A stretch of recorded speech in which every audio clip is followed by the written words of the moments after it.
This video is going to be going over how to install a hard start capacitor. First step is you're going to want to make sure your disconnect is pulled and you do not have 240 volts in your system.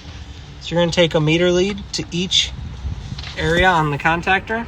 We have 0 volts coming in. So that means we're safe to work in here.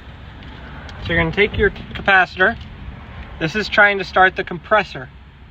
So you're going to wire one side to common on the capacitor